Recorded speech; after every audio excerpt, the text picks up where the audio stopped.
E aí, hoje eu quero conversar com vocês sobre a anatomia do pecado. Como é que a gente se desvia do caminho de Deus na prática? É claro que ninguém peca como alguém que escorrega numa casca de banana de repentemente. O pecado começa muito antes, muito mais profundo, e nós precisamos aprender sobre isso. Não é à toa que eu quero tratar deste assunto, porque na igreja nós temos conversado nas últimas semanas sobre como realinhar o nosso coração. Para falar sobre isso, eu pensei num personagem bastante interessante e que é um exemplo de forma positiva, Jó. Sabe aquele homem que é considerado o homem da maior paciência do mundo? Aquele que perdeu toda a sua riqueza num dia só, perdeu os seus filhos no mesmo dia e também perdeu a saúde, e mesmo assim honrou a Deus louvando: Deus me deu, Deus tomou, bendito seja o nome do Senhor. Bom, no livro de Jó, o próprio Deus dá testemunho diante de Satanás de que Jó era um homem íntegro, que se desviava do mal, que sempre procurava fazer o que era certo.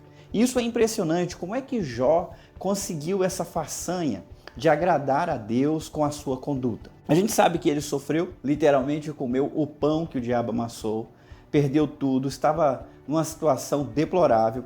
Alguns amigos vieram para tomar conhecimento e de alguma forma tentar consolá-lo, mas diante da gravidade da situação, eles quiseram encontrar razão para aquilo.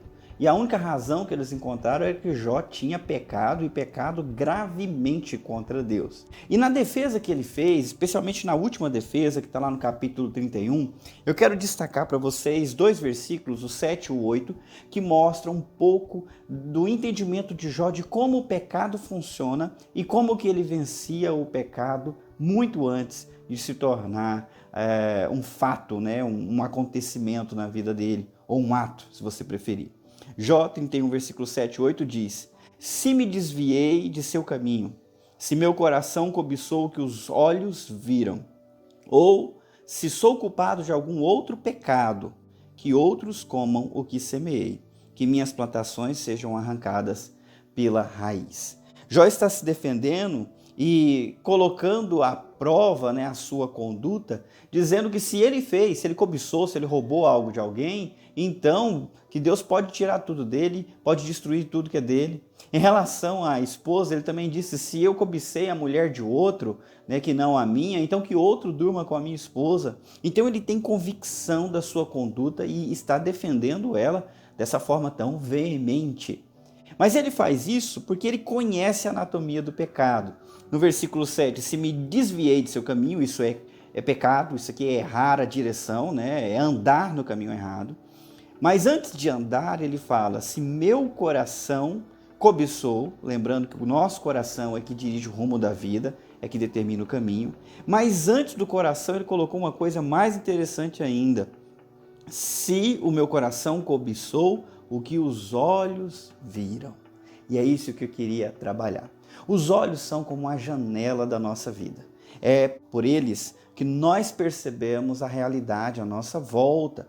É por essa janela que as imagens do mundo nos são apresentadas e apresentadas ao nosso coração, seja para desejo ou para desprezo. O próprio Jesus dizia que os olhos são como a lâmpada ou a luz da vida.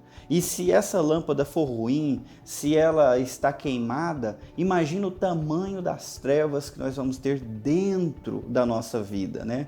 Dentro dos recônditos do nosso interior. É importante pensar no que você vê, no que você assiste, no que você permite colocar os olhos. Tem um ditado que diz que o que os olhos não veem, o coração não sente. Então, nosso coração se apropria de ideias que nós vemos, se não através dos olhos, então através da nossa imaginação. O que nós queremos, idealizamos, nós idealizamos no coração e depois isso nos leva para o caminho errado.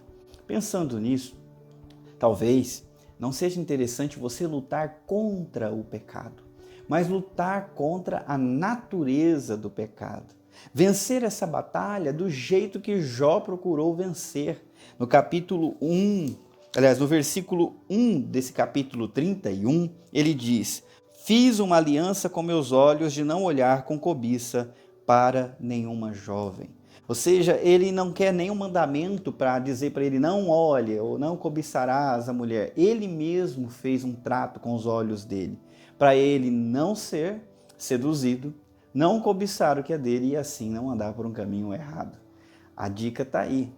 É possível sim realinhar o coração, especialmente mudando aquilo que ele deseja, apresentando para ele outro ideal, outra realidade para desejar, especialmente uma realidade que seja agradável a Deus em primeiro lugar, que honre a Deus, depois que faça sentido para nós, que traga o bem.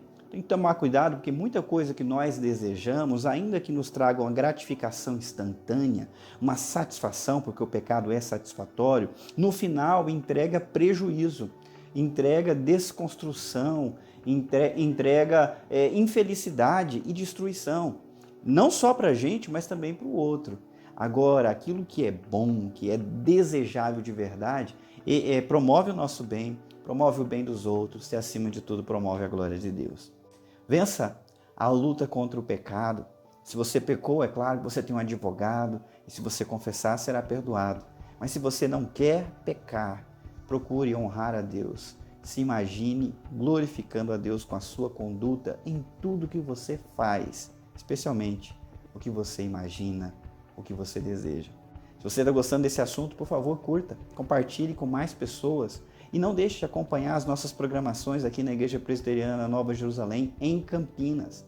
Nós temos também o canal no YouTube e o nosso culto vai ao ar às 18 horas todo domingo. Que Deus te abençoe.